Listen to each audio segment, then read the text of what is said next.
नाही का? तरी ज्याची त्याची सोय पाहूनच बोलावं. जिथं जाऊ तिकडचे आम्ही.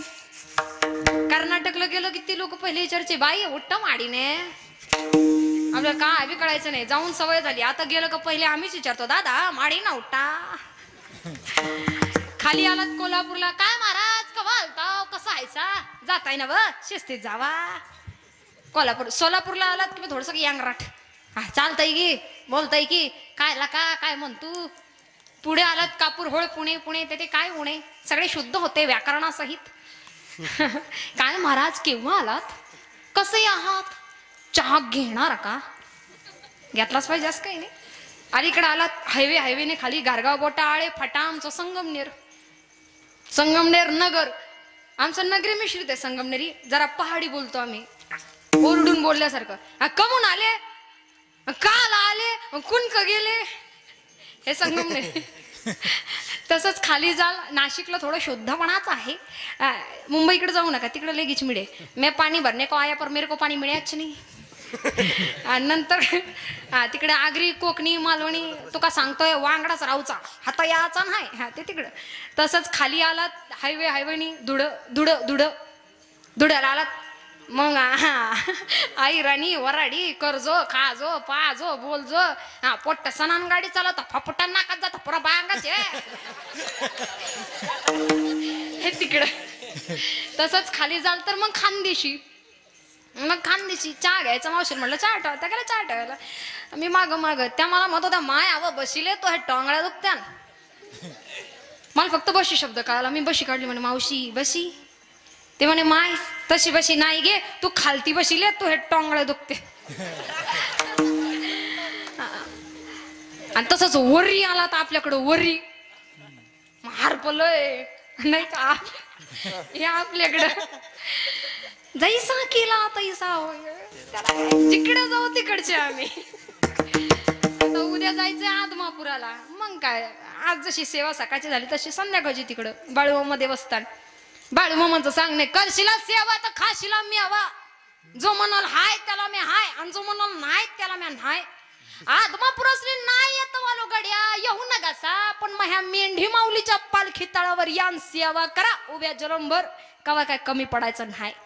मामांचं सांगलंय. अर्थात आपल्या भागात जास्त नाही, परभणी भागात 1-2 ठिकाणी पालखी क्रमांक 1 येऊन गेला. त्यात फार काही नाही. अंधश्रद्धा मानणारे वेगळे आणि मेंढीची सेवा, मुक्या जनावरांची सेवा. आज कोणत्या जनावरची सेवा केली तरी एकच आहे. आपली जिवंत जनावर ऐकत नाही तर 2 पायाचे लय सांगायला लागतं महाराज. काही बाबा दारू पिऊ नये सांगायला लागतं, नाही ऐकते. काही भय नाही त्रैलोकी, देव उभा मागे पुढे, उगवी कोडे संकट विठ्ठल.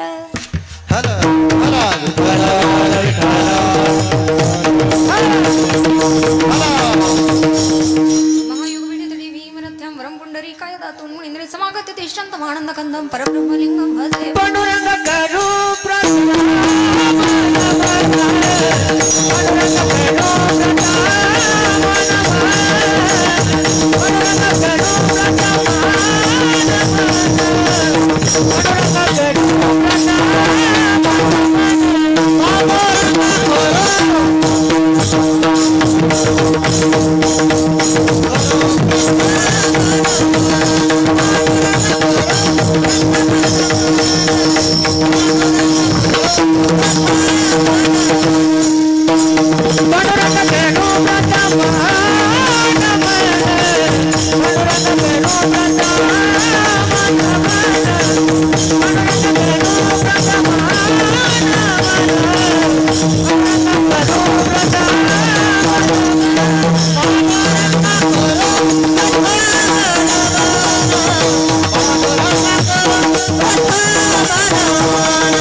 दूसरे चरण में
बाबाजी सद्गुरुदास मनोजम मारुत तुल्य वेगम जितेंद्रिय बुद्धिमतां वरिष्ठं वातात्मजं वाणी ऋतुमुख्यं श्रीरामदूतं शरणं प्रपद्ये विठ्ठल.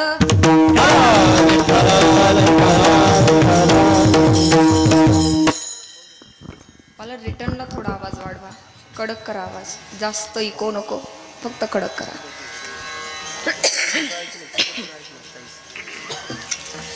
नामसंकीर्तन रूपी सेवेकरता एकत्रित येणं व्हावं आणि अर्थात आपल्या गावची असणारी नामचिंतनाची परंपरा, नामचिंतन परंपरेनुसार आजच्या असणाऱ्या कीर्तनरूपी सेवेकरता येणं व्हावं आणि आल्यानंतर समस्त मंडळींकडनं आपल्या गावची जी काही परंपरा आहे की नुकताच जो काही नामसंकीर्तन सोहळा संपन्न झाला आणि त्यामध्ये असणारी वारकरी परंपरेनुसार रात्रभर सुद्धा कीर्तन होतात आणि लोक सुद्धा तेवढे आवडीनं बसतात. म्हणून अर्थातच आजच्याही कीर्तनरूपी सेवेकरता आल्यानंतर तितकाच आनंद वाटतो, कारण ऐकणारी माणसं भेटली की बोलणाऱ्यालाही बळ येतं. म्हणून एक लक्षात ठेवायचं, कसं एक कीर्तन संपेपर्यंत लोकांच्या मनात काय राहायला नको. जास्त काय झालं नाही, 2-4 सलाईनं घेतलेत त्याच्यामुळे ते हाताला आहेत, तिकडं परत पाहायचं, कीर्तनावर ध्यान द्यायचं. आणि आजारी मी आहे, तुम्ही नाही, ऐकताय ना.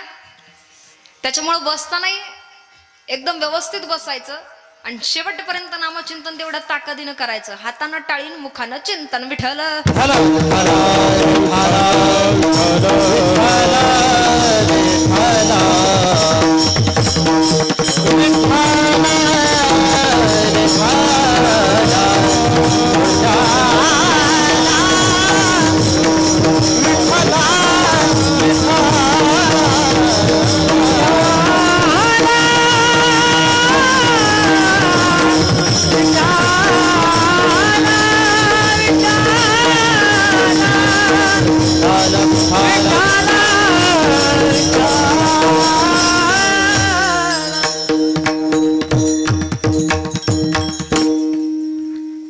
धन्यवाद आपल्या या समस्त गावकऱ्यांच्या या स्वागतासाठी. संयोजन, नियोजन, आयोजन अत्यंत सुंदर आहे आणि नामसंकीर्तन रूपी सेवेकरता आल्यानंतर अर्थात ज्यांच्या सौजन्यानं आजची कीर्तनरूपी सेवा आहे, या कीर्तनाचे यजमान श्री सुभाष पाटील गव्हाणे, माजी सरपंच, आणि अर्थात आपल्या या गावात आल्यानंतर आदरणीय असणारी सगळीच महाराज मंडळी, नामसंकीर्तन रूपी सेवेकरता उपस्थित असणारे समस्त आदरणीय गायनाचार्य, आमच्यासोबत आलेले हरिभक्तीपरायण आमचे बंधू अक्षयजी महाराज चंद्रे, ज्यांच्यासोबत मी आले असे आमचे मालक हरिभक्तीपरायण विशालजी महाराज तिकांडे, त्याचप्रमाणे नामसंकीर्तन रूपी सेवेकरता अगदी कित्येक ठिकाणी ज्यांची भेट व्हावी आणि ज्यांच्या आवाजानं संपूर्ण महाराष्ट्र मंत्रमुग्ध व्हावा असे असणारे हरिभक्तीपरायण माऊली महाराज खवणे, त्याचप्रमाणे नावं काय माझी समस्त काय पाठांतरातली नाही, आदरणीय समस्त गुणीजन मंडळी, गायनाचार्य मंडळी, समस्त टाळकरी वृंद, या ठिकाणचे असणारे हरिभक्तीपरायण सगळीच आदरणीय मंडळी, माझ्यापेक्षा वयानं ज्ञानानं ज्येष्ठ श्रेष्ठ वारकरी मंडळी, आदरणीय हरिभक्तीपरायण मृदुंगाचार्य माऊली महाराज, दत्ता महाराज. एखाद दुसरं नाव राहत असेल तर मला सांगा बरं. कसं आहे, महत्वाचं नाव राहून जातं, सारं कीर्तन होतं पण मग ते रुख तेवढी राहून जाते. मग तेवढं कीर्तन संपेपर्यंत माझ्यापर्यंत नाव आली तरी चालेल. आणि या ठिकाणी उपस्थित असणारे शिवपुत्र संभाजी, या महानाट्याच्या सेटवरती आम्ही सोबत काम केलं आता 8 दिवसांपूर्वी आणि त्या ठिकाणी त्या भूमिका बजावत असताना या गावचे असल्या कारणानं कधी इकडे आलात तर कीर्तनरूपी सेवेकरता नक्की सांगा असं म्हणणारे आमचे अजिंक्यदादा घाडगे आणि त्यांचे सहकारी सुशील दादा, आणि तेही या ठिकाणी एवढ्या 30-35 किलोमीटरवरनं इथपर्यंत आले, त्यासाठी धन्यवाद. आपली भक्ती पंढरी चॅनल आहे, त्यालाही सबस्क्राईब करा, लाईक करा आणि बघत राहा, सुश्राव्य अशी कीर्तन ऐकत राहा.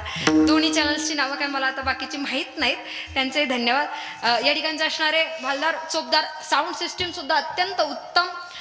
महिला मंडळ, पुरुष वर्ग, तरुण मंडळी, ऋतिक दादा असेल त्यांनी सुद्धा दिवसभर संपर्क साधला. गीतेश दादांचे सहकारी असतील तेही उपस्थित आहेत. या उपरोक्त संपूर्ण बाल वारकरी यांच्यासाठी एकदा जोरदार टाळी आणि एकदा तुमच्यासाठी टाळी. लेकर एवढी जोशात नाचत तरी लोक असे पाहते ह्यांचं काय चाललंय. लेकरांनी जेवढं ताकदीनं करावं तेवढं ताकदीने नामचिंतन आपल्याकडनंही घडावं. म्हणून हातानं टाळी आणि मुखानं चिंतन शेवटपर्यंत झालंच पाहिजे. विठ्ठल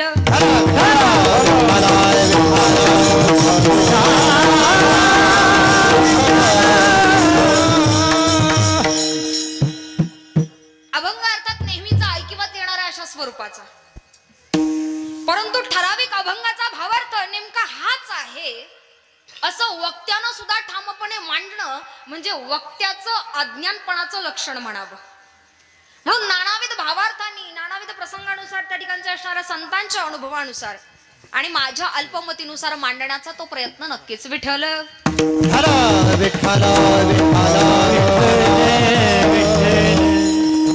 हॅलो हॅलो हॅलो हा ठीक आहे, लोकांच्या कानापर्यंत व्यवस्थित आवाज पोहोचला बस झालं.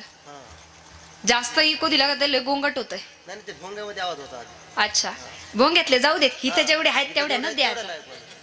भोंग्यातल्यांचा विचार नाही करायचा, ज्याला आवड आहे ना तो आपोआप येतो. विठ्ठल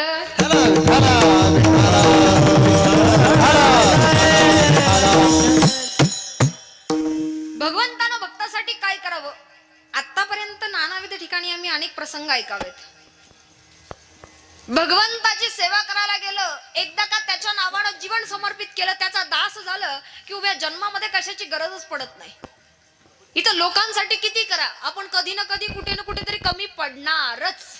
त्याच्या नावानं काहीतरी करा, तो ऋण कोणाचं ठेवून घेत नाही, दुसऱ्या दिवशी 10 पटीनं परत दिल्याशिवाय राहत नाही. विश्वास ठेवा, जो भाकरी देतो ना, ज्यानं पोट दिलंय ना, भाकरी ज्यानं दिली ना त्याला सगळं देता येतं. निष्ठा आणि विश्वास डळमळीत फक्त होता कामा नये.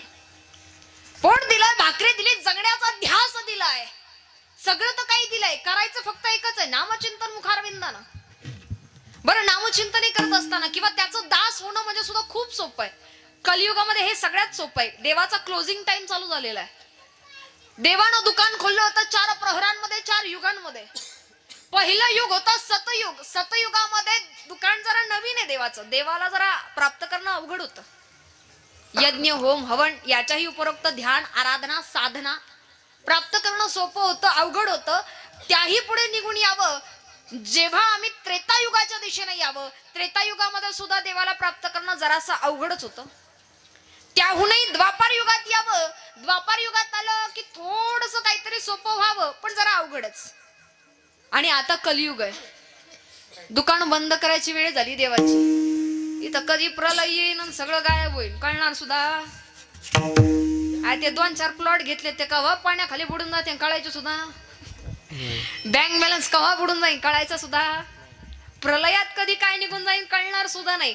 क्लोजिंग टाइम आहे. आता देवाला प्राप्त करणं खूप सोपं आहे, फक्त नामचिंतन आणि दानधर्म. नामचिंतनही समर्पणही त्याचं कसं असावं. हरिभक्तीपरायण आदरणीय रामाणाचार्य रामरावजी महाराज ढोक बाबा मानसकन्या म्हणतात, बाबांच्या सानिध्यात गेलं की 4-2 गोष्टी फार मोलाच्या ऐकायला मिळतात. समर्पणाविषयी फार गोड वक्तव्य करावं. पाठीमागे कोण बोलतंय? विठ्ठल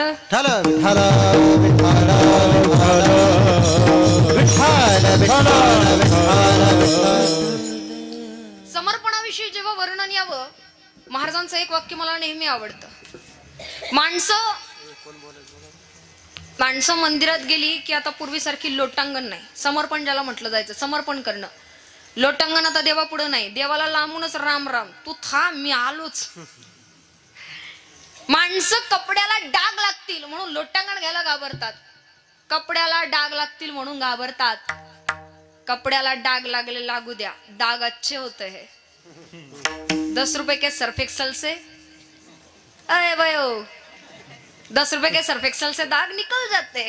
कपड्याला डाग असले तर चालतात, चारित्र्याला डाग असता कामा नये, खरा परमार्थ आहे. वाक्य फार सुंदर आहे. नर कपड़न को डरत है, नर कपड़न को डरत है, लेकिन नरक पड़न को डरत ना. एक अक्षराचा फरक आहे. नर कपड़न को डरत है, लेकिन नरक पड़न को डरत ना. नरकात पडायला घाबरायची नाही, पण कपड्याच्या डागाला घाबरते. समर्पण नाही, दास होणं म्हणजे एवढं सोपं नाही. सगळं सर्वस्व अर्पण करावं लागतं. भगवंतावरती एवढ्या निष्ठेनं प्रेम करावं लागतं. विठ्ठल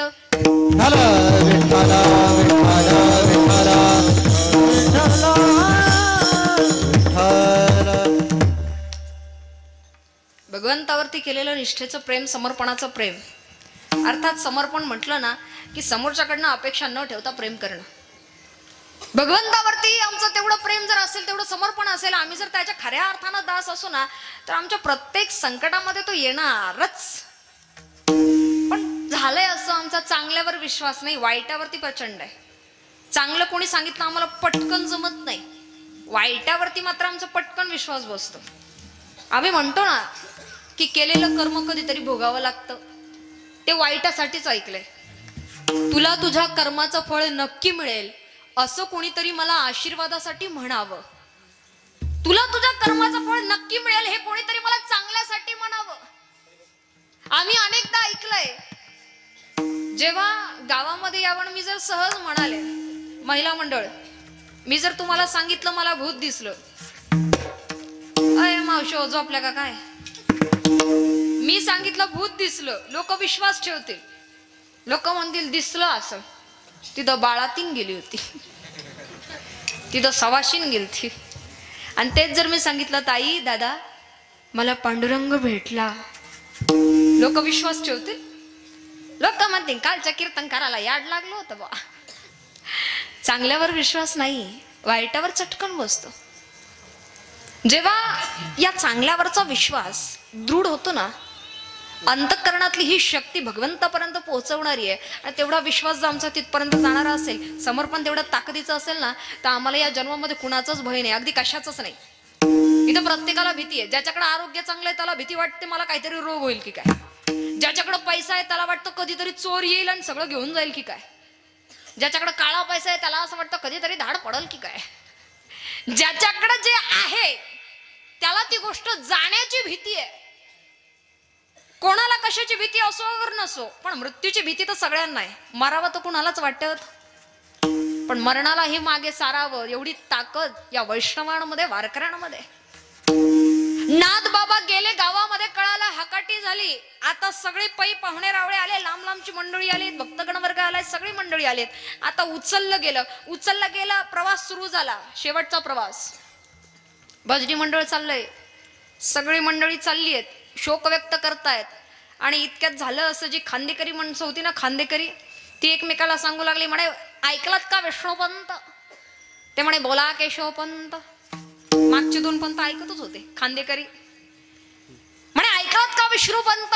या नाथ बुवांनी उभा जन्म कोणाचं काही ऐकून घेतलं नाही, आमच्यासारख्याचं ज्ञान कोणाला घेऊ दिलं नाही, स्वतःचं ज्ञान पाजळत राहिले, उभा जन्म लोकांसाठी जगत राहिले. पण शेवटी यांच्या शेवटच्या क्षणी कामाला कोण आलं? भावकी कळते ना, हा भाऊ पण किती कोण इकडे बी आहे. शेवटी आपल्याच खांद्यावर, भाऊबंधांच्याच खांद्यावर जायची वेळ आली. शेजारच्या पंतांनी दुजोरा दिला, मागच्यांनी माना डोलावल्या, पण आता ऐकलं नाथबाबांनी ऐकलं आणि सांगितलं पंत मांडा खाली. आवाज ऐकला, हातपाय लटलट कापायला लागले.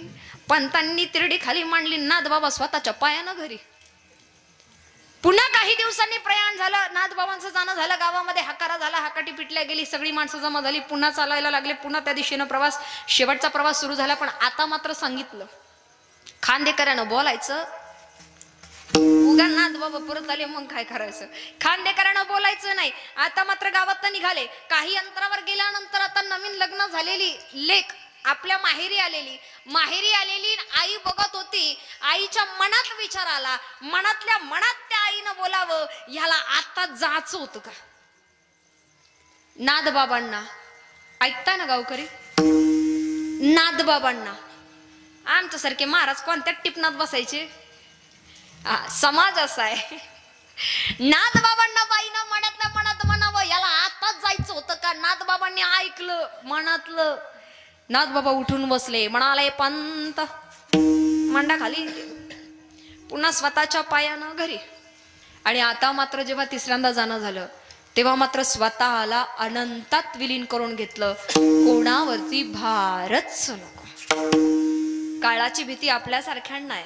जगा काळ काय आम्ही माता दिला बाय, आम्ही माता दिला बाय, आम्ही माता दिला बाय. जगा काळ काय आम्ही माता दिला बाय, माता दिला बाय. जगा काळ काय आम्ही माता दिला बाय, माता दिला बाय. जगा काळ खाय. काळाची भीती तुमच्या आमच्या सारख्यांना, साधू संतांना किंवा वैष्णवांना वारकऱ्यांना, हरीचे दास म्हणवल्या जाणाऱ्या आणि भगवंताची तेवढा निश्चयानं भक्ती करणाऱ्यांना ही भीती सुद्धा उरत नाही. नाद बाबा, नामदेवराया, गोरोबा काका, सुखोबराया किंवा स्त्री संत मांदियाळी कुणी असू देत, आतापर्यंत भगवंत नामावरती दृढ विश्वास असणाऱ्या त्या वैष्णव सख्यांना, त्या संतांना अद्यापपर्यंत त्या मरणाची भीती कधी वाटलीच नाही. कारण त्यांचा ठाम विश्वास होता. जगद्गुरु तुकोबाराया वर्णन करतात, माझा ठाम विश्वास आहे की या वैष्णवांना, वारकऱ्यांना भगवंतावरती प्रेम असल्यानंतर, नामचिंतनावरती प्रेम असल्यानंतर कशाचं भय उरतच नाही. अभंगाचं पहिलं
कारण तो आमच्या प्रत्येक संकटात, अगदी प्रापंचिकही आणि पारमार्थिकही, आमच्या प्रत्येक संकटामध्ये भगवंतानं आमच्या पाठीशी उभं असावं, आमच्या प्रत्येक संकटामध्ये एक पाऊल आमच्या पुढेच असावं. बऱ्याचदा लोक विचारतात, ताई मग एवढं बोलता देवाबद्दल, तुम्ही देव पाहिलाय का? अरे कोण म्हणालं देव दिसत नाही? कोण म्हणालं देव दिसत नाही? आमच्यावर एखादं संकट येऊ द्या, जेव्हा कोणी दिसत नाही तेव्हा एकटा तोच तर दिसतो. कोण म्हणालं देव दिसत नाही? डॉक्टर लोक सांगतात जेव्हा सगळे उपाय थकले आता घरी न्या, तेव्हा तोच तर दिसतो. एका चक्र पाणी वाचुने, एका चक्र पाणी वाचुने, एका चक्र पाणी वाचुने, एका चक्र पाणी वाचुने. लोका बने तुला सोनाने नाम बोले, लोका बने तुला सोनाने नाम बोले, एका चक्र पाणी वाचुने, एका चक्र पाणी वाचुने.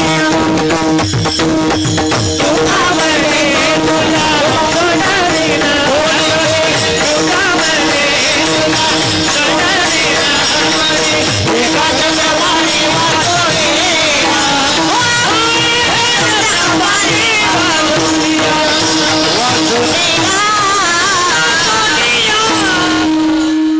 एका चक्रपाणी वाचून त्याच्याशिवाय दुसरं कोणीच नाही. खरं सांगू का, जगाच्या प्रेमात पडाल तर डिप्रेशन मध्ये जाल, त्याच्या प्रेमात पडा सगळ्या डिप्रेशन मधून बाहेर या. इतका गोड आहे भगवंत. पंढरपुराच्या दिशेनं वारकऱ्याने यावं, ऊन नाही, वारं नाही, पाऊस नाही, तहान नाही, चिखल तुडवत वारकरी पंढरपुराच्या दिशेने येतो. पंढरपुरामध्ये आला, 3 दिवसांचा मुक्काम घडला. संत भेटी करता वाखरीच्या दिशेकडनं आलेली मंडळी, वाखरीकडच्या दिशेनं आलेली मंडळी आणि संत भेटी करता इकडनं निघालेल्या मानाच्या पालख्या. वाखरीमध्ये मोठं रिंगण झालं आणि मोठं रिंगण झाल्यानंतर त्या वाखरीच्या रिंगणाचा आनंद घेतल्यानंतर सगळे वारकरी पंढरपुराच्या दिशेनं मानाच्या पालख्या एका पाठोपाठ लागतात. नामदेवराया घेण्याकरता आलेले आहेत. आदिशक्ती मुक्ताबाई, निवृत्तीदादा, सोपन काका, चांगदेवराया, नामदेवराया, सगळ्याच संतांच्या पालख्या क्रमवार लागलेल्या आहेत. आणि या क्रमवार लागलेल्या पालख्या ज्ञानोबारायांच्या पालखीकडनं चोपदारानं दंड उंच केला की सगळ्या मानाच्या पालख्या पुन्हा पंढरपुराच्या दिशेनं येतात. पंढरपुरामध्ये आलं की आता मात्र दर्शन घ्यायचंय पांडुरंगाचं. दर्शनाकरता वारकऱ्यानं उभं राहावं. तुम्ही आम्ही दर्शनाकरता उभं राहिलोय, पण हे दर्शन एवढं साधं 84 लक्ष योनींचा फेरा पूर्ण करत शेवटच्या फेऱ्याला यायचंय. ह्या शेवटच्या फेऱ्याला आलं की आता थोडंच अंतर राहिलं, पांडुरंगाचं दर्शन घ्यायचंय. टाळ चिपळ्यांचा निनाद कुठेतरी कानावर ऐकू येतोय, कुठेतरी पुंडलिक वरदाचा गजरा कानावरती ऐकू येतोय, कुठेतरी नाथबाबांच्या गवळणी सुद्धा कानावरती पडतायत, कुठेतरी तुकोबारायांचे अभंग आम्हाला ऐकायला मिळतायत, कुठेतरी क्षेपक सुद्धा आम्हाला ऐकू येत आहेत, कुठेतरी भारुड सुद्धा ऐकायला येत आहेत. आणि या नामचिंतनाच्या गजरामध्ये पाऊलं आमची पुढे पुढे पुढे आम्ही टाकत चाललोय. समोर दिसतील चोखोबाराया, नतमस्तक व्हा, दर्शन घ्या चोखोबारायांचं. दर्शन झालं, पुढे नामदेव पायरी आहे, मस्तक टेकवलं, दर्शन घेतलं, पुढे निघा. या हाताला तुम्हाला गणपती बाप्पा दिसतील. गणपती बाप्पांचं दर्शन घेतलं, तुम्ही पुढे निघालात. पुढे निघाल्यानंतर आधी दर्शन कान्होपात्रेचं, मग भगवंताचं. कान्होपात्रेचं दर्शन घ्या, पुढे निघा. अरे गरुड खांबाचं आलिंगन झाल्याशिवाय आता पुढे तर काही जाताच येत नाही. गरुड खांबाचं आलिंगन झालं, पुढे गेलात, काचेमध्ये ठेवलेला श्री ग्रंथ तुमच्या नजरेस दिसून येईल. दर्शन घ्या आणि पुढे पाऊल टाका. पुढे पाऊल टाकता क्षणी तुमच्या नजरेसमोर येईल पंढरपूरच्या मंदिराच्या गाभाऱ्याचं मुख्य प्रवेशद्वार.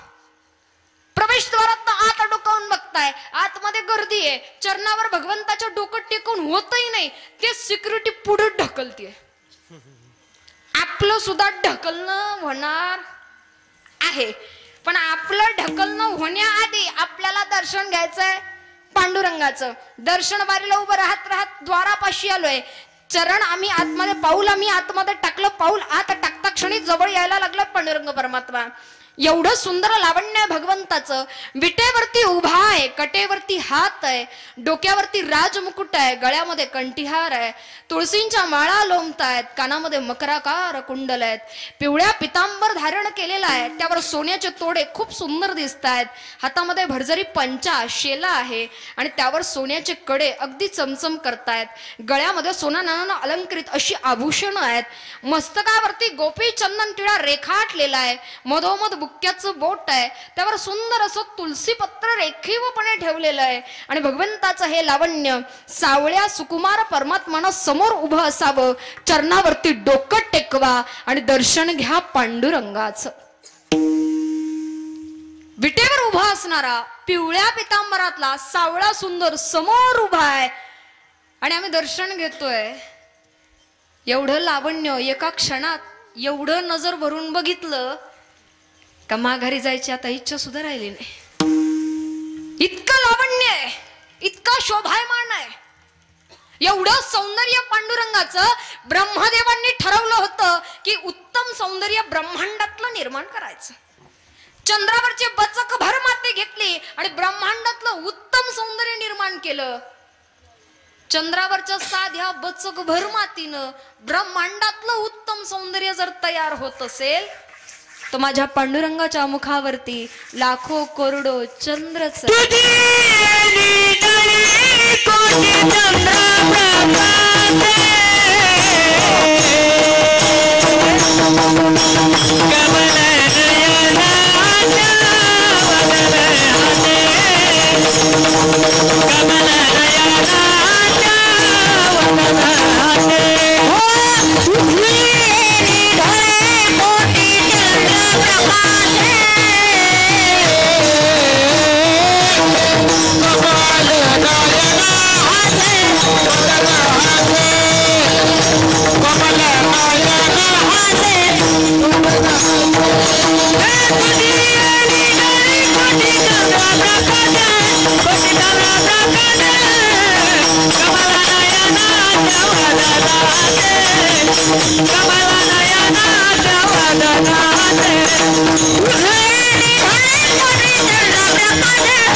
कोटी चंद्रांचा प्रकाश ज्याच्या मुखावरती असा पांडुरंग परमात्मा आणि त्याचे आम्ही दास आहोत.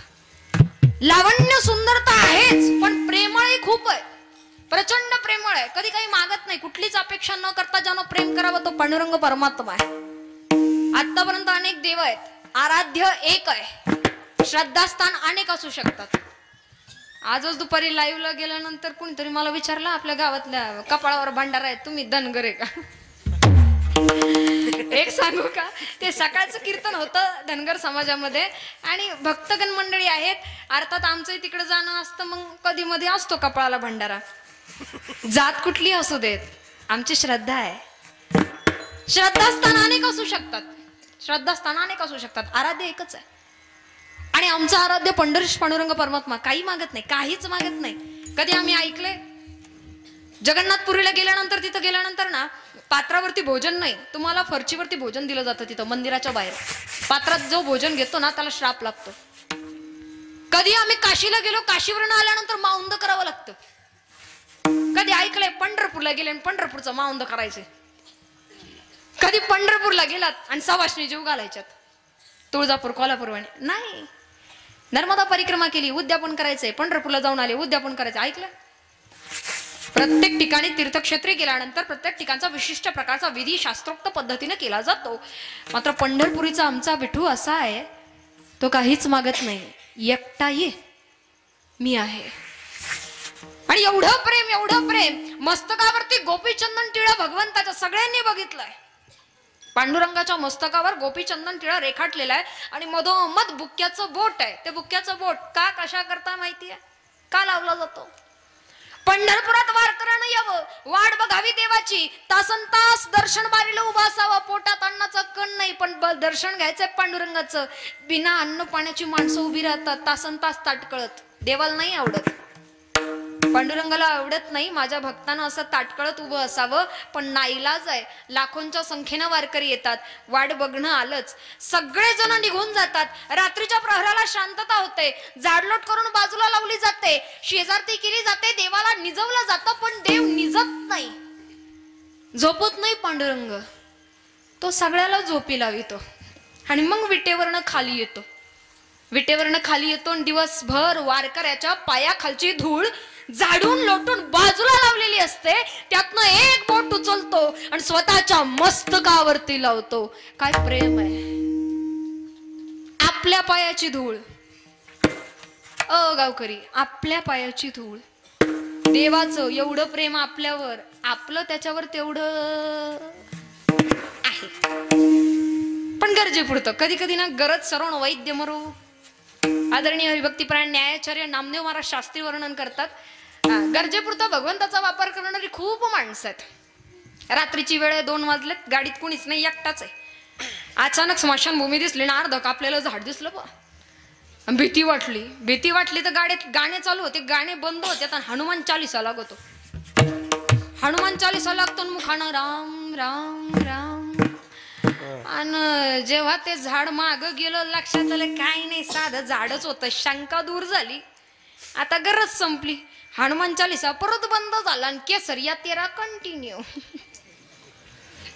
दुख में सब सुंदर करे, सुख में करे ना कोई, दुख में सब सुंदर करे, सुख में करे ना कोई, तो सुख में सुमिरन करे तो दुख पाएगा हो या कबीरा, दुख पाएगा हो।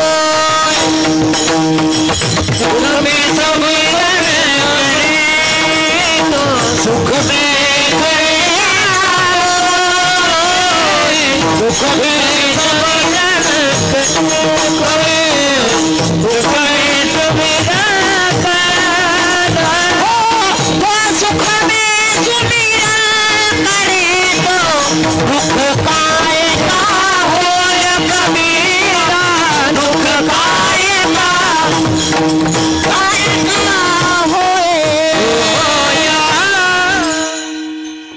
सुखामध्ये असणारी सगळीच सहभागी माणसं दुःखात सहभागी होतीलच असं अजिबात.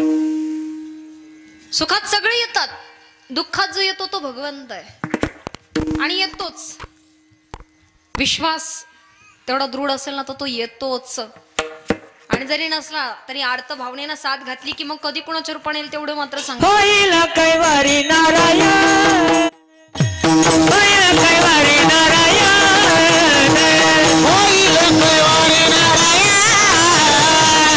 होईल कैवारी नारायण. तुका मने भार खातले आवारी, तुका मने भार खातले आवारी, तुका मने भार खातले आवारी, होईल कैवारी नारायण.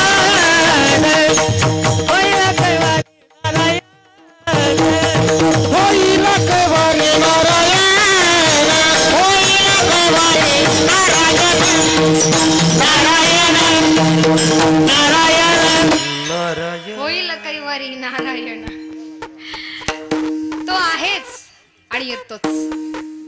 विश्वास तेवढा दृढ असावा. आमचा ना होतं असं, विश्वास तो सोडा डळमळीत होतो. 2 गोष्टी घडतात. नामचिंतनाला सुरुवात केली, एकतर नामचिंतन हा एकांताचा विषय, लोकांताचा नाही. लोकांतामध्ये केलं जाणारं नामचिंतन तितकं फळत नाही जेवढं एकांतातलं नामचिंतन फलदायी आहे. आता हे जे काय सुरू आहे आपलं ते लोकांताचा विषय आहे, त्याच्यातनं कदाचित पुण्य प्राप्त होईल. पण एकांतात इथून गेल्यानंतर, क्लासमध्ये जे शिकले ते घरी गेल्यानंतर, शाळेत शिकलेलं घरी गेल्यानंतर अभ्यास करावा लागतो तर मार्क चांगले पडतात परीक्षेला. नुसते क्लास अटेंड केले आणि परीक्षाच द्यायची नाही, उपयोग काय? प्रॅक्टिसच नाही, उपयोग काय? जेव्हा घरी गेल्यानंतर एकांताचा, हनुमानजी बसले दगडी शिळांवरती, एकांतात बसल्यानंतर राम नाम आपल्या नखांनी कोरतायत, शांत चित्ताने एकांता बसून. प्रभू श्रीरामचंद्रजींनी डोकावून बघितलं आणि डोकावून बघितल्यानंतर आता मात्र त्यांच्या लक्षात आलं, विचार केला, सगळेजण मदत करतात, रामसेतू बांधणी करता, आपणही त्या ठिकाणी ते काम केलं पाहिजे. दृष्टांत प्रसंग नेहमीचा ऐकिवातला, पण जेव्हा मनात विचार आला, दगड उचलला, पाण्यात टाकला, बुडाला, आणखी थोडा छोटा घेतला, पाण्यात टाकला, बुडाला, विचार आला कदाचित वजनानं बुडाला असेल, आणखी छोटा घेतला, टाकला, बुडाला, आता मात्र पाण्यात काय दगड तरण झाला. मग मात्र जरा 2 पावलं माग यावं आणि इकडं हनुमानजी हात जोडून पाठीमाग उभे. श्रीराम प्रभूंनी विचारलं, कधी आले? ते म्हणे, पहिला दगडाला आलोय. मग म्हणाले, एक सांगा, माझ्या नावानं दगड तरतायत, मग माझ्याच्यानं का दगड तरत नाही? मी पाण्यात दगड टाकला, तो का तरत नाही, का बुडतोय? हनुमानजींनी इतकं गोड उत्तर दिलं, देवा देवा ज्याला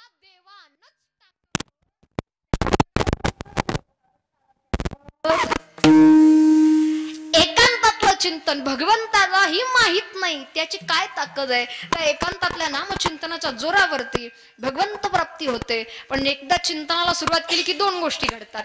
एक तर प्रचंड यश संपत्ती येते किंवा प्रचंड दुःख येतात.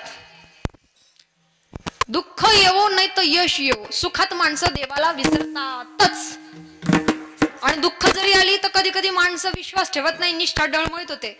महाराज, मग आम्ही एवढं केलं होतं देवाचं, एवढी माणसं आहे जगामध्ये, गावातले कितीतरी माणसं महाराज कसे वागत आहेत, कसे जगत आहेत, लोकांना पण दिसतं, तरी त्यांचं बरं चाललंय आणि आम्ही तर देवासाठी.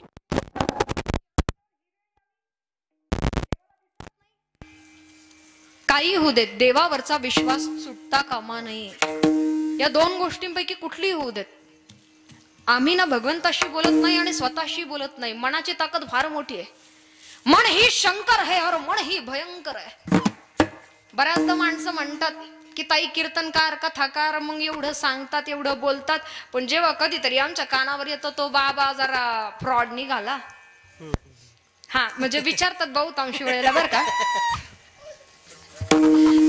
हा बाबा जरा कीर्तनकार असो कथाकार असो जरा नाही का, हा साहजिक कोणाच्याही मनात येणारा प्रश्न आहे.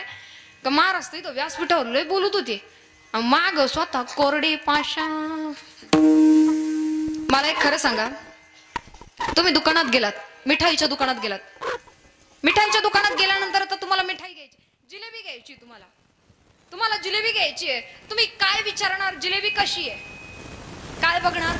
जिलेबी गोड आहे की नाही, ती व्यवस्थित आहे की नाही, हायजेनिक आहे की नाही, व्यवस्थित ठेवलेली होती की नाही, हे बघणार आपण. का तुम्ही हे बघणार का ज्यानं जिलेबी बनवली त्यानं आज आंघोळ केली का नाही?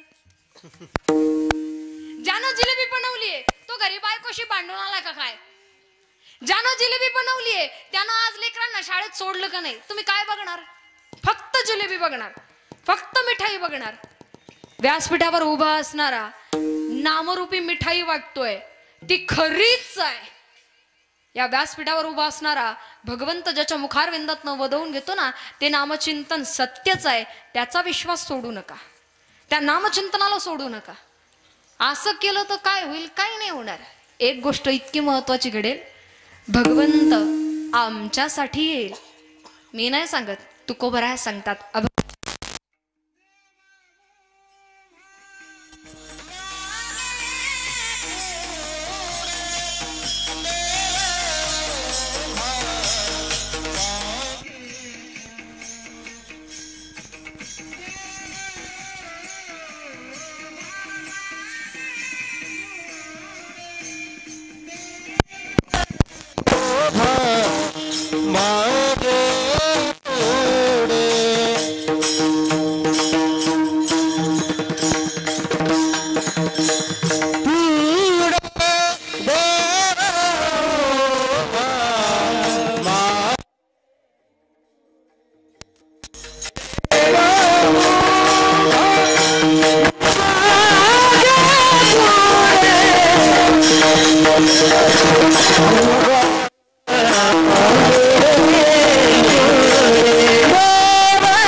उगवी उगवी कडे संकट, परमार्थातली असू देत किंवा प्रपंचातली असू देत, प्रत्येक संकटात तारून येणारा तोच आहे. आणि मग जर आम्ही एवढा विश्वास ठेवावा तर मग तो खरंच येईल का? तुकोबराय सांगतात हो येईल, आणि नुसता येणार नाही. साधू संत मांदियाळींनी जसं आमची आकलन क्षमता तपासली की कोणाला कसं समजेल काय समजेल, तसं भगवंत सुद्धा समोरच्या भक्ताची सोय बघतो. कारण भगवंत असा एकाएकी भेटला ना तर विश्वास नाही बसायचा. एक वेळेस लोकांना म्हणलं भूत दिसलं तर मान्य करतात, पण देव नाही. आणि आमची तेवढी ताकदही नाही. जे दिसतं ते नसतं असं अजिबात नाही. हवा या जगामध्ये आहे पण डोळ्याला दिसत नाही. तसा भगवंत आहे, त्याला पाहायचं झालं तर आमच्या चर्मचक्षुंमध्ये तेवढी ताकद नाही. निर्गुण निराकाराला बघणं एवढं सोपं नाही, त्याला अर्जुनच व्हावं लागतं. जो त्याचं ऐकतो तो अर्जुन होतो, बाकी सगळे दुर्योधन. जो त्याचं ऐकतो त्याची ऐकणारी माणसं ना खूप कमी आहेत. प्रेम नाही मिळालं तर चालेल, पण तो सांगतो मला धर्म दाखवा, धर्म द्या. उत्तरायणामध्ये मृत्यू मिळावा या इच्छा मरणा खातर शरपंजरावरती पडावं भीष्माचार्यांनी. भीष्माचार्यांनी ठरवलं देवाशी भांडायचं. तुझ्यासाठी एवढं केलं रे देवा, केलेली प्रत्येक प्रतिज्ञा अगदी भीष्म प्रतिज्ञा म्हणून मांडली जावे, एवढं सगळं केलं रे. माझ्या वाट्याला असं का भांडायचं होतं? आता देवाशी भांडायला सुद्धा अधिकार लागतो. देवाशी भांडायला अधिकार लागतो. जनाबाई भांडायच्या बघ.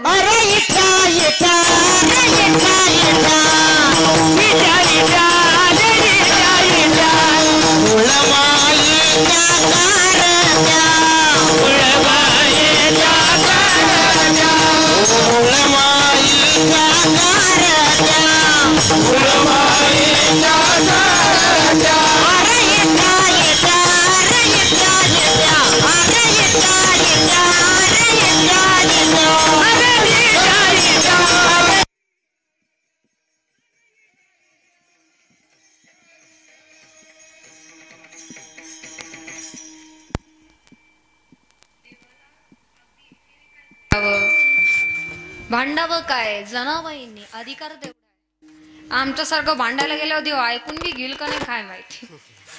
अधिकार तेवढा असेल माहिती नाही देवा, पण एवढा अधिकार तर नक्कीच असावा.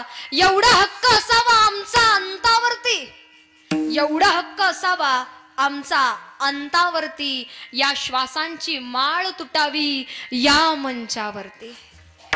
भगवंताचं नामचिंतन मुखारविंदामध्ये असताना शेवटचा क्षण यावा, ह्याच्यापेक्षा वेगळं काही नकोय देवा. तो येतो.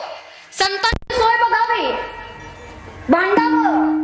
भीष्माचार्यांनी देवाला यावं आणि भगवान श्रीकृष्णांनी आल्यानंतर आता मात्र भांडतायत. भीष्माचार्य सांगतात की देवा अहो एवढं केलं, एवढं सगळं केलं, पण शेवटी मला असं मरण शरपंजरावरती, एवढं विचित्र मरण मला का? काय केलं मी असं? देव एवढं सोपं नाही महाराज, तो कोणाचं काही ठेवून घेत नाही. देवा नाही सांगावं बाबा तू काही नाही केलं, भक्ती फार केली, पण मतदान चुकीच्या पक्षात केलं, त्याच्यामुळे काय काय आरक्षण गुंतले जातात. बाबा सगळं खरं आहे, पण तू चुकीच्या ठिकाणी गेलास रे. अधर्म केला की देवाला आवडत नाही. पत्नी धर्म, पिता धर्म, पुत्र धर्म, धर्म दाखवा मला. प्रेम नाही मला तरी चालेल. आणि या भगवंतांना जेव्हा ना आमच्या सोयीनुसार यावं, सोय प्रत्येक ठिकाणी भगवंतही बघतो आणि संतही बघतात. कारण संतांना माहिती यांना एवढा सहजासहजी सांगून जमणार नाही. सायकोलॉजी आहे. तुम्ही समोरच्याला जास्त सुधरवण्याच्या भानगडीत पडू नका, नाही तर माणसं तुमची शत्रू बनतील. स्वतंत्रता हा प्रत्येक जीवाचा गुणधर्म आहे. आवडत नाही माणसाला, मला कोणी का शिकवावं, मला कळत नाही, चांगलं वाईट माझं मला कळतं, मला कोणी काय शिकवावं, हा भाव प्रत्येकाच्या ठिकाणी आहे. आणि म्हणून संत मांदियाळी स्वतःला त्या ठिकाणी ठेवतात की बाबा हो आम्ही केलं त्याचं फळ आम्हाला मिळालं, आम्ही अनुभवलं, तो येतो. ही सोय आहे ना, भक्ताला जसं जमेल तसं, कारण आमच्या चर्मचक्षुंनी तो दिसणार आणि आला तरी कळणार नाही. म्हणून कुणाच्या रूपाने येईल आणि मदत करून जाईल, आणि कुणाच्या रूपाने येईल आणि काठी बी काढून जाईल ती सांगता येणार नाही. रात्रीची वेळ, कीर्तनाला सुरुवात झाली. कीर्तन होतं भानुदास महाराजांचं. कीर्तनाला प्रारंभ झाला. कीर्तनाचे स्वर कानावर ऐकू येऊ लागले. घरामध्ये असणारा 22 वर्षांचा तरुण मुलगा आईला सांगतो, आई कीर्तनाला जायचंय, घेऊन चलतेस? वैतागली, रागावली, चिडली, तुला रोज रोज काय रे, रोज रोज का जायचं कीर्तनाला? माझा जीव आता थकत चालला, तुला कीर्तना करता न्यायचं म्हणजे मला जमणार नाही बाबा. आता कोपरापासून दोन्ही हात नाही, गुडघ्यापासून दोन्ही पाय नाही, तुला कीर्तना करता न्यायचं म्हणजे खांद्यावर वाहून न्यावं लागतं, पाठीवरती वाहून न्यावं लागतं. माझं वय होत चाललं, आता काय आपल्यात ताकद नाही बाबा. नाथबाबांनी जेवायला त्या गावामध्ये नामसंकीर्तन रूपी सेवा सुरू आहे. घरामध्ये असणारा 22 वर्षांचा तरुण आईला हट्ट करतोय. आईनं मात्र आता ऐकायला तयार नाही. लेकरू आईला सांगते, आई आता रोज नाही, आता रोज नाही, आज फक्त शेवटचं चलतेस. आईलाही वाईट वाटलं. शेवटचं वगैरे काय म्हणतो रे, लेकरू कसंही असू देत, आईला प्रिय असतं. आई त्याला कधी टाकून देत नाही.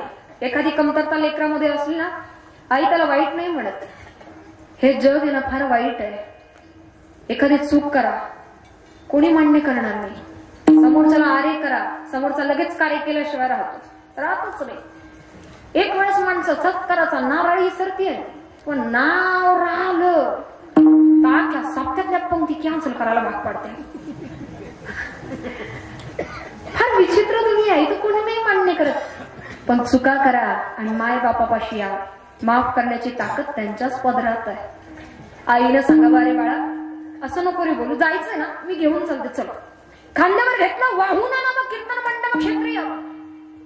नाथबाबांनी बघितलं, साथ घातली, ये कुर्मदासा बैस बाबा भजन. 22 वर्षांचा तरुण म्हणजे संत कुर्मदास महाराज. कोपरापासून दोन्ही हात नाही, गुडघ्यापासून दोन्ही पाय नाही, तरी महाराज सांगता, ये बाबा बैस भजन कर. कारण महाराजांना माहिती आहे, ज्याला खरंच आवड आहे ते कीर्तनाच्या मंडपातच येत. नाही तर फोन करून सांगायचं सप्ताह मंडळीला कार्य करताना, आवाज वाढवा, घरी आवाज ऐकू नाही. ज्याला आवड आहे, ज्याला खरी आवड आहे, तो मंडपातच येणार. थंडीचे दिवस आहे, शेकोटी पेटवली, जवळ बसूनच शेकावं लागेल की नाही. नामचिंतनाची शेकोटी आहे, एवढ्या लांबून तिचा कसा मला उपयोग होणार आहे. यावं बसावं. रात्रीच्या प्रहराला कीर्तन सांगता संपन्नताई झाली. जो तो घरी जायला लागला. मात्र कुर्मदास महाराज घरी जायला तयार नाही. नाथबाबांनी जवळ यावं, डोक्यावरनं प्रेमानं मायेनं हात फिरवावा आणि विचारावं की का रे बाबा घरी नाही का जायचंय. कुर्मदासांनी सांगावं, महाराज नाही जायचं. अरे मग जाणार कुठे, म्हणून तुम्ही कुठे निघालात. आणि आम्ही तर निघालो पंढरपूरला, पंढरीश पांडुरंग परमात्माला भेटण्याकरता. कुर्मदास विचारतात, महाराज मी येऊ. अरे तुला यायचं, वारीला जायचं म्हणजे सोपं नाही राजा. ते पिशाने यायच्या आणि तिकडून भरून आणायच्या, असलं काही बी करावं लागत नाही.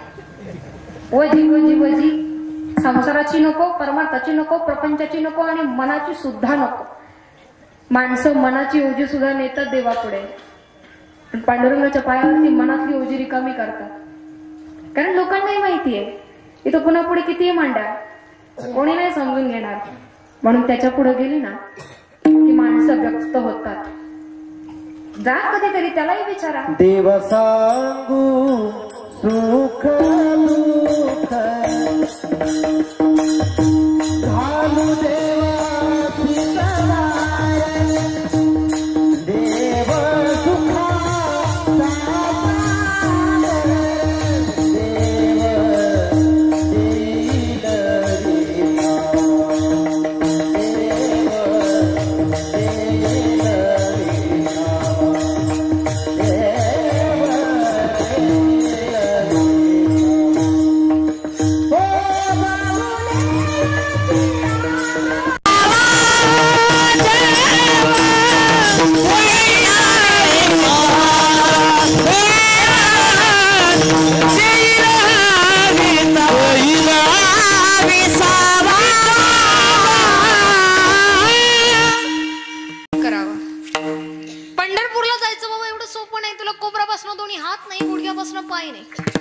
दुसऱ्या कुणाला तरी तुला उचलून घ्यावं लागेल, त्या व्यक्तीची वारी पूर्ण होणार नाही. कुर्मदासांनी उत्तर द्यावं, महाराज कुणी बी घेऊ देऊ नका. नाथ बाबा म्हणतात यायचंच आहे का, चल मी घेतो, चल मी तुला घेतो, चल बाबा. नाही महाराज तुम्ही बी घेऊ नका, माझी जबाबदारी मी घेतो, तुम्ही फक्त हो म्हणा. नाथ बाबांनी सांगावं, अरे वेड्या, हो म्हणणारा मी कोण आहे? करता करविता तिकडे वर बसलाय, त्याची इच्छा असेल तर येशील. रात्रीच्या प्रहराला सगळे घरी गेलेत, रात्रीचा प्रसंग आहे, कोणी जाग नाही, गावातली मंडळी नाहीत. आता यांना विचार केला घराच्या दिशेनं जायचंच नाही. कुर्मदासांनी विचार केला घराच्या दिशेनं जायचंच नाही, मग जायचं कुठे? वारी दिंडी सकाळच्या प्रहराला पहिल्यांदा ज्या गावात पोहोचेल त्या गावात जाण्याकरता निघाले. बरं जाणार कसे? हात नाहीत, पाय नाहीत, पोटावरती उन्मव व्हावं, रस्ते चांगले नाही, रखडत रखडत पोटाच्या साह्यानं रेंगाळत रेंगाळत सरपटत निघावं. मग शरीरात काटे घुसतात, दगड घुसतात, रक्तबंबाळ होत आहे, कशाचीच पर्वा नाही.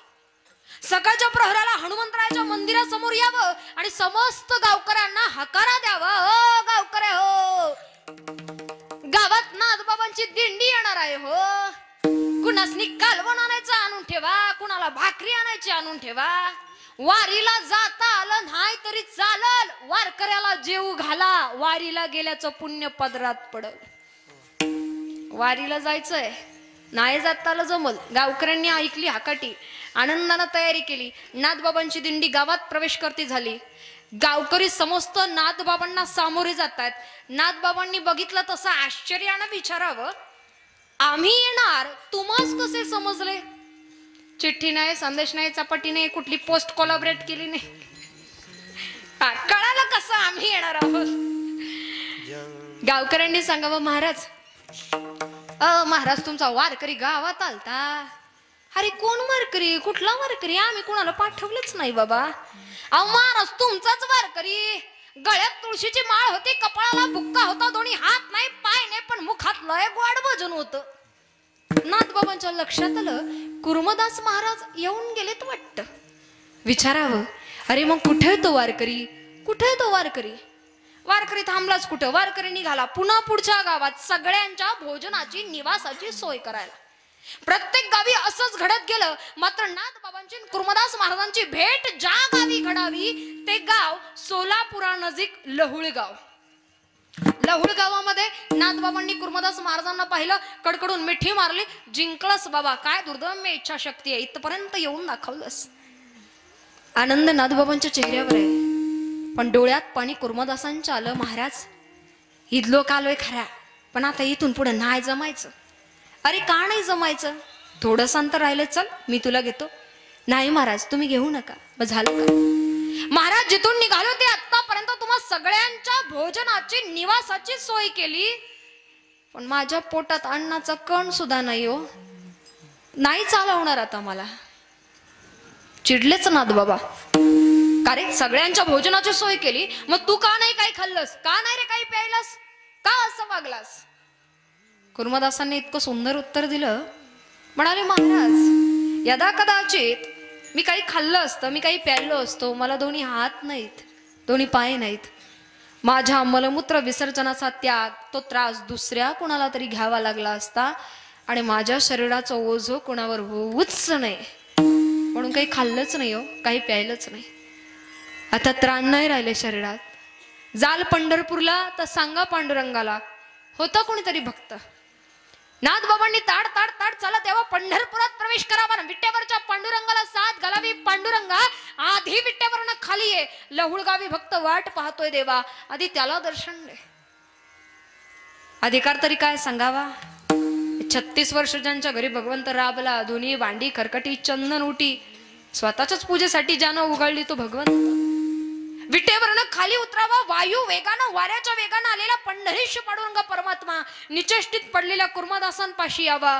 डोकं उचललं, मांडीवरती घेतलं आणि खांद्यावरच्या भरजरी पंचानं शेल्यानं चेहऱ्यावरचा घाम टिपावा आणि या जगाच्या बापानं साथ घालावी. उठ कुर्मदासा, मी आलोय. भगवंताच्या मांडीवरती देह सोडतायत, भगवंताच्या मुखाकडे बघता बघता त्या भगवंतामध्येच विलीन होऊन जात आहेत.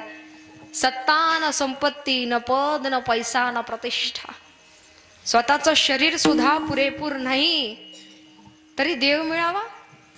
संतांच्या सहवासानं आपल्याला सगळं मिळतं. पण रडगाणे काय संपत नाही संपत. आशा आणि अपेक्षा एवढ्या असतात ना. सुखी व्हायचं असेल तर अपेक्षा स्वतःकडनं ठेवा, इतरांकडनं कधीच नाही. संतांनी आणि भगवंतांनी नेहमीच आमची सोय पाहिली आहे. आमच्या सोयीनुसार तो अनेक वेळा आलाय, फक्त आम्हाला कळालं नाही कळालं आम्हाला. पण जेव्हा जेव्हा हाक मारली ना तेव्हा तेव्हा तो आलाच आहे. आणि हे निर्धारानं व्यक्त करावं ते तुकाराम महाराजांनी, संत तुकाराम महाराजांनी अभंगाच्या तृतीयच्या. जैसा केला तैसा होय, जैसा केला तैसा होय, जैसा केला तैसा होय, जैसा केला तैसा होय. हो जैसा केला तैसा होय, जैसा केला तैसा होय, जैसा केला तैसा होय, जैसा केला तैसा होय, जैसा केला तैसा होय, जैसा केला तैसा होय,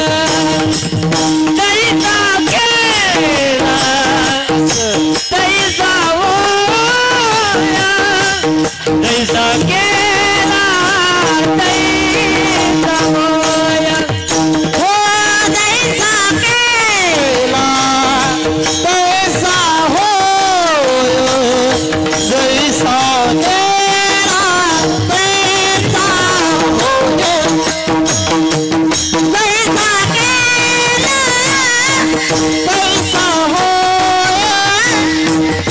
जैसा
केला तैसा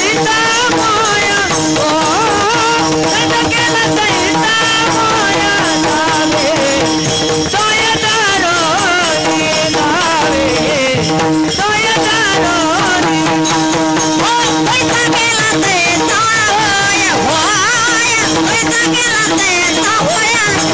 जावे सोय जावे सोय भावे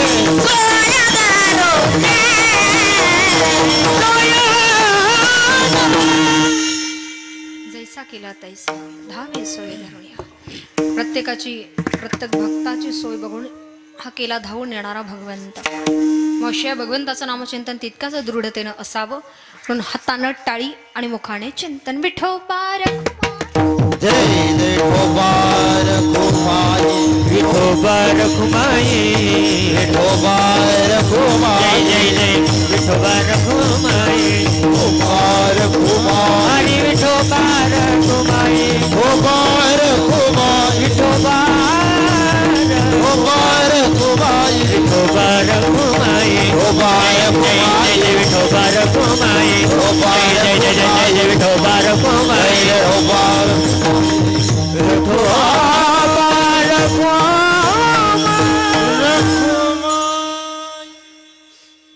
समोर बसलेले, पाठीमागं बसलेले, मध्यवर्ती बसलेले, आजूबाजूला बसलेली सगळी मंडळी एकदा स्वतःसाठी जोरदार टाळी वाजवा. तरी बी काहींच्या हाताच्या घडी सुटली नाही. हा, विठोबा रखुमाईला कीर्तनकारानं आकंठ ओरडल्याशिवाय हाताना टाळी वाजवायचीच नाही असं ठरलेलं गणित आहे बहुधा. मागची तर याकडेच पक्षाची आणलेली दिसते.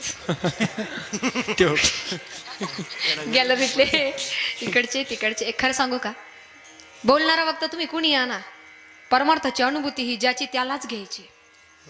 बोलणारा किती बी सांगू देत, माझ्या भाषेत नाही, हरिभक्तीपरायण आदरणीय इंगळे बाबा सांगायचे, वैकुंठवासी इंगळे बाबा. बीडच्या भाषेत म्हण का झालं माय, एक जण एसटीत बसलं आणि कंडक्टर कडनं तिकीट काढलं, पण ते एसटीत नाही गेलं, ते उतारलं, एसटी निघून गेली. ही एकटंच हसत होतं. मित्र आला, मित्राने विचारलं म्हणा करा कहून हसत, ते म्हणलं कहून नाही माय, म्या कंडक्टरला फसिलं. ते म्हणलं कस काय रे फसिलं तो, अरे तिकीट तर काढलं पण गेलोच नाही. थांबा थांबा, काहींची तिकीट निघत येत अजून. तिकीट तर काढलं पण गेलो. हे जरा चिल्डच म्हणला नादर, माझ्या भाषेत नाही बरं, म्हणलं नादर तो तिकीट काढलं, पैसे त्यानं घेतले, नुकसान तो झालं, त्याचा काय बाच गेलं. तसे नरजन्माची तिकीट काढले तुम्ही आम्ही.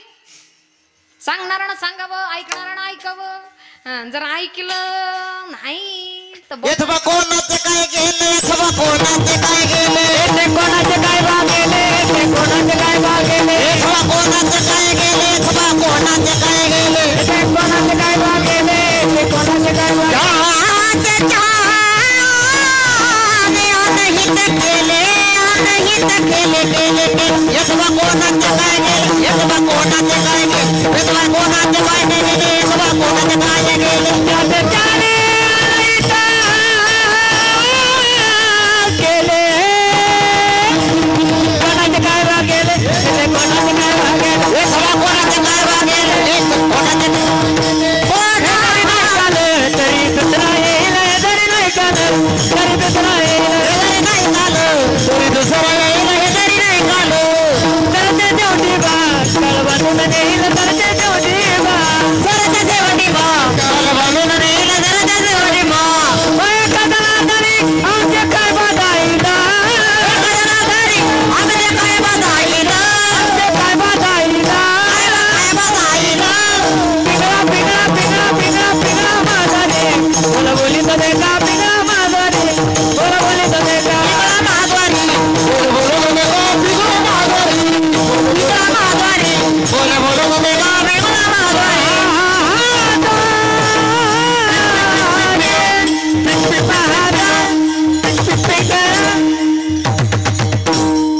वा, खरा आनंद लेकरांनीच घेतलाय. त्यांना कळून चुकलंय. हे जर नाही कळालं उद्या दुसरा सांगणाऱ्याच्या वाचा काय जाईल. गळ्यात तुळशीची माळ घालावा. आणि काय होतं घातल्यावर माळ.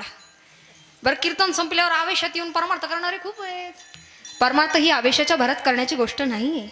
एक तर 3 गोष्टी आयुष्यात जमल्याच पाहिजे. आदरणीय हरिभक्तीपरायण चैतन्यजी महाराज देगलूरकर, सद्गुरू धुंडा महाराज देगलूरकरांची नामचिंतन परंपरा. महाराज सांगतात 3 गोष्टी आयुष्यामध्ये जमल्याच पाहिजे. एक तर प्रपंच जमावा, परमार्थ जमावा, किंवा समाज कल्याण देश हित तरी आमच्याकडनं जमलंच पाहिजे. 3 पैकी एक गोष्ट जर तुमच्याकडनं घडली ना तर आयुष्याचा काहीतरी उपयोग आहे. नाहीतर असे जन्माला कितीतरी येतात आणि कितीतरी जातात. तुमची गणना आहेच कुठे. लोक म्हणतात त्याला आमचा आवाज ऐकू जात नाही का. अरे त्याला चालणाऱ्या मुंगीच्या पायाचा सुद्धा आवाज ऐकू येतो. मग तुमचं बोलणं का नाही ऐकू जाणार. तुम्ही तेवढ्या ताकदीनं बोलत नाही, तेवढ्या ताकदीचं काम तुमचं असत नाही.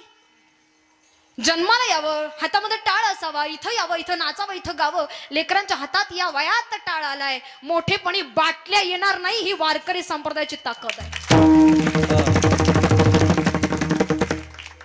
नाही जमलं परमार्थात जाणं सुद्धा समाज कल्याण आहे. समाज कल्याण करणं सुद्धा कमी नाही बरंच. देश सीमेवरती असणारी सगळीच माणसं आता शाली गुंडाळून अशी बसलीत. थंडी वाजतीये, घरी जाताना थंडी वाजेल एवढ्याशा थंडीचा त्रास होतो, आजारी पडणं होतं. पण तिथं एवढ्या कमी डिग्रीच्या सेल्सिअस मध्ये जर काम करताना, त्या ठिकाणी राखण करताना स्वतःच्या शरीरानं सुद्धा एवढं गोठावर रक्त गोठण्याची वेळ आली तरी सुद्धा तिथे तत्पर असावं ते आपल्या करता. याच्यासारखं समाज कल्याण देश होईत तरी कुठलं असावं. आणि लांबचं नाही, आपल्याच पट्ट्यामध्ये सुद्धा भरपूर सैनिक आहेत ज्यांच्या घरी जाणं व्हावं. शहीद झालंच पाहिजे असं काही नाही. उभा जन्म सेवा करून निवृत्त झाल्यानंतर सुद्धा नंतर शेती करतात किंवा गावामध्ये समाजकार्य करतात अशी पण माणसं खूप आहेत.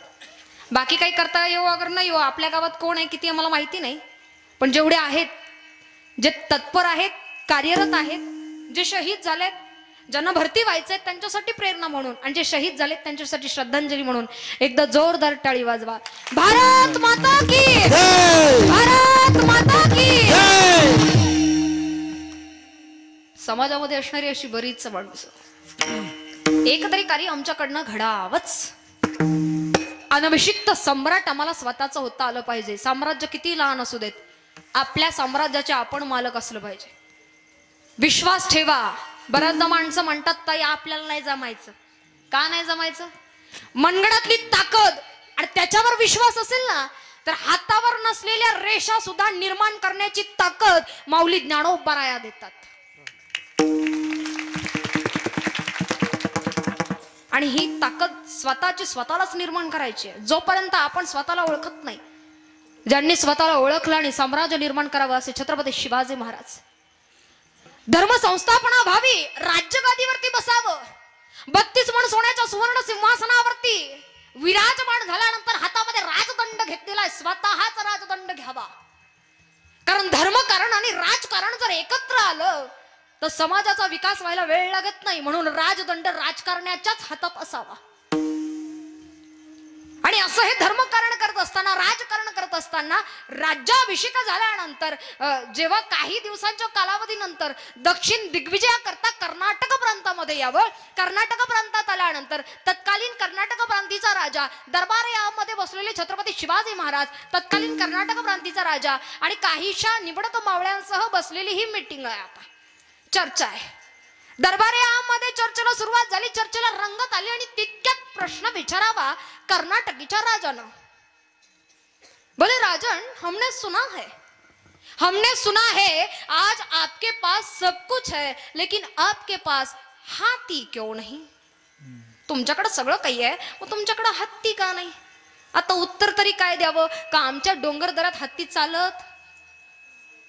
कारण देत बसले नाही तुम्हाला. जी माणसं परिस्थितीची कारण देतात ना, का महाराज आमच्या वेळेला परिस्थिती नव्हती, नाही तर आम्ही कुठल्या कुठं असतो, तू कुठंच नसता. परिस्थिती माणसाला घडवत नाही आणि परिस्थिती माणसाला बिघडवतच नाही. आपण स्वतः परिस्थितीला घडवतो. महाराजांनी कारण देत बसले नाहीत, महाराजांनी उत्तर द्यावं. किसने कहा हमारे पास हत्ती नाही? अरे कोणीच सांगितलं तुम्हाला आमच्याकडे हत्ती नाही? आमचा एक एक मावळा 100 हत्तींच्या बरोबरीचा आहे. मावळ्यांचं ऊर भरून आलं. राजांनी कौतिक केलं, राजानं कौतिक केलं. त्या राजाने विचारावं, तत्कालीन कर्नाटक प्रांतीच्या राजाने विचारावं, अगर ऐसा है तो हमें परखना है, हमें इम्तिहान लेना है, किस किस्म का हाथी आपके पास है? परीक्षा बघायची. ठीक आहे, घ्या परीक्षा. नजर फिरवली, एक मावळा नजरेमध्ये भरावा. एक मावळा नजरेमध्ये भरावा आणि जेव्हा विचारलं ये हमें चाहिए, महाराजांनी नजर वळून बघितली. बलदंड शरीर, यष्टी पिळदार मिश्या, भरदार असा दिसणारा तो होता येसाजी कंक. राजांची नजर नजरेला भिडली, जणू येसाजींची नजर सांगू पाहत होती, राज चिंता नसावी, ही जय आपलाच आहे. काय स्वाभिमान असावा, किती त्या ठिकाणचा असणारा आत्मविश्वास आहे. करणारच, करून दाखवणारच. You will never know unless you try. प्रयत्न केल्याशिवाय तुम्हाला कळणार नाही त्यातल्या अडचणी काय आहेत, समस्या काय आहेत.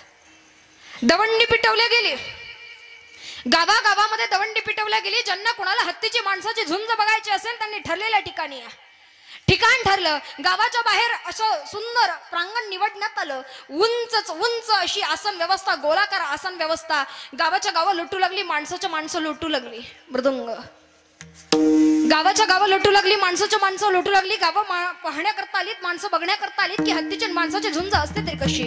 उंच आसनावरती छत्रपती शिवाजी महाराज आणि तत्कालीन कर्नाटक प्रांतीचा राजा येऊन बसलेले आहेत. आता मात्र इशारात झाली, 100 हपशी एका हत्तीला ओढत प्रांगणामध्ये आणतायत. एकेका हपशीचं वर्णन जेव्हा केलं जावं तर अत्यंत क्रूर आणि पराक्रमी असणारा असा एक हपशी, तिथं 100 हपशी एका हत्तीला प्रांगणामध्ये साखळ दंडाला ओढून आणतायत. मग त्या हत्तीची ताकद काय असावी, त्या हत्तीची ताकद काय असावी ते आता इतिहासात जाणो.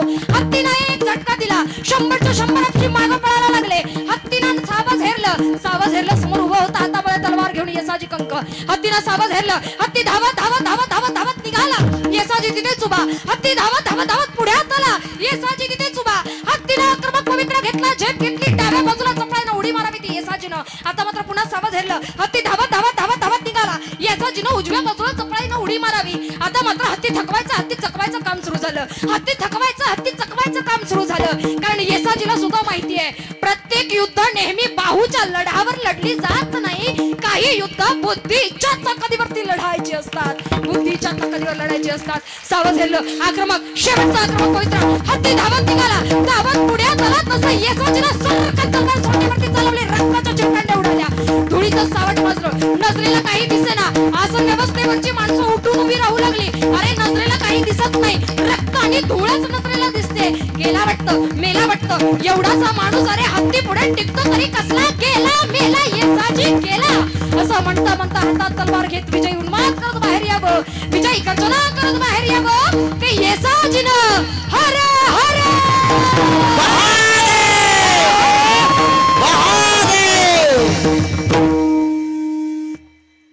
खरी जिंकण्याची मजा तेव्हाच आहे जेव्हा लोक आपल्या हरण्याची वाट बघतात. येसाजी गेला म्हणता लोकांना वाटलं तरी गेला, कसला येतो. पण राजांनी जी जिगर पेरलेली ना आमच्यात मावळ्यांमध्ये, जीव गेला तरी 72, हात तुटले जावेत, पाय तुटले जावे, शिर तुटलं जावं तरी शिर तुटलेल्या अवस्थेत सुद्धा हातात तलवार असावी एवढी ताकद मावळ्यांमध्ये होती. हरणं जास्त करून माहितच नाही. मुळात छत्रपती शिवाजी महाराजांच्या काळात तरी बऱ्याच लढाया, काही अंशाने लढाया हरल्याही असतील. तह झाला, 33 किल्ले देण्यात आले नाही का, पुरंदराचा तह प्रसिद्ध आहे. कदाचित छत्रपती शिवाजी महाराजांच्या काळात एखाद दुसरी लढाई हरली असतील ते, पण छत्रपती संभाजी महाराजांच्या काळात एकही लढाई न हरणारा, एका पायावरती घोडा फिरवणारा आणि सगळ्यांपुढे मरण काय असतं, ते धर्माकरता मरण कसं असावं हे शिकवणारा छत्रपती संभाजी महाराजांचा इतिहास.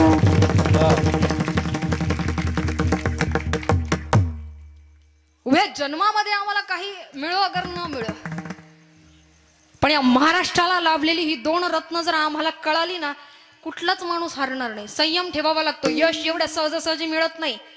एखादं काम हातात घेतलं, फार कष्ट केलं, पण वाया जातं, जाऊ द्या. पहिला प्रयत्न वाया गेलाच पाहिजे, त्याच्याशिवाय माणसं शिकत नाही. पहिल्या झटक्यात जर यश मिळालं तर लोकच म्हणतात नशिबात होतं म्हणून मिळालं. एवढं सोपं नाही ते. पहिलं यश अपयशातच बदललं पाहिजे, त्याच्याशिवाय जिंकणं काय असतं, सातत्य काय असतं ते कळत नाही. कामामध्ये सातत्य ठेवा, करिअरवर फोकस करा. तरुण मंडळी, मोबाईलच्या स्क्रीनवर 3-3 तास फोटो स्क्रोल होतीयेत, पण कीर्तनात बसायचं म्हणलं का कमराला कळा लागत येत नाही, जमत. इकडून हळूच मेसेज करते, तुम्हाला नाही म्हणत होते, त्यांनी अचानक काढला. हा, सध्याच्या काळामध्ये सोशल मीडिया आणि ऑनलाईन प्रकरणं एवढी वाढलीत ना, आई वडील बंधनात ठेवतात, मग कुणीतरी येतो स्वातंत्र्याचं वारं दाखवतो आणि पाय जर भरकटला ना, उभ्या जन्मात परत सावरू शकत नाही एवढ्या वेदना देऊन जातात त्या गोष्टी. करिअरवर फोकस करा. आयुष्य फार थोडं आहे. राग द्वेष चुकीच्या गोष्टींमध्ये अडकून पडाल ना उपयोग नाही. 2 दिवस गोड वाटतं. रात्री झोपायची वेळ झाली का गुड नाईट, सकाळी उठलं का गुड मॉर्निंग. दिवसभर काय खाल्लं, काय प्यायलं, कुठं गेलं, कुठं राहिलं. 2 दिवस गोड वाटतं. मेसेज केला, अगं ऐक, हसत असशील तर हसू पाठव, रडत असशील तर हसू पाठव, हसत असशील तर हसू पाठव, रडत असशील तर हसू पाठव, झोपली असशील तर स्वप्न पाठव, आणि जागी असशील तर शुभेच्छा पाठव. ती म्हणते भांडी घासते, खरकटी पाठवू का? 2 दिवसाच्या मौजेच्या काळामध्ये ना परमार्थ विसरलात तर नंतर किती परमार्थाच्या वाटेवर येण्याचा प्रयत्न करा, लवकर येणं होत नाही. एकदा पाऊल भरकटलं का भरकटलंच. खरं सांगायचं झालं तर प्रकृती काही ठीक नाही, मला पोवाडा गायला लावला, पण आपल्याच्यानं काय शक्य नाही बा. माझ्यापर्यंत सूचना आली होती, पण आपल्याला काही ते जमणार नाही. जेवढं जमेल तेवढं मांडण्याचा सांगण्याचा प्रयत्न नक्कीच केला. हा कसं आहे, कीर्तन हे अंगात भिंडलंय. नामचिंतनाशिवाय आता राहूही वाटत नाही. घरी 2 दिवस सुट्टी घेतली कीर्तन कॅन्सल करून, पण ते काय बरंच वाटा ना, अन्नच गिळा ना, बुक्का लावल्याशिवाय झोपच येत नाही. म्हटलं चला दिवसभर घरी तरी काय करणार, म्हणून आजचं कीर्तन कॅन्सल करण्याऐवजी येऊन उभं राहिले. पण माझ्या माऊलींची ताकद आहे, इथं आलं ना की सगळी दुखणी विसरायला होतात.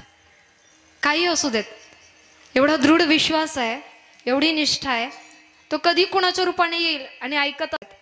म्हणून त्याच्याकरता गायचंय, त्याच्याकरता बोलायचंय आणि त्याच्यातच विलीन होऊन जायचंय. तुकोबराय सांगतात, या संतांच्या सहवासामध्ये आलोय, जन्मधन्य झालाय. आता त्याच प्रेम भरानं आम्ही आता नाचू लागलो, गाऊ लागलो भगवंताच्या भजनामध्ये अभंगाचं शेवटचं चरण. दुःख मने आसो सुखे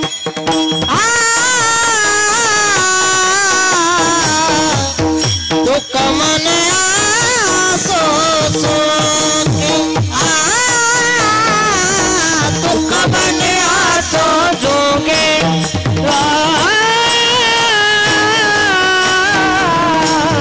दुःख मने आसो जोगे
पुढे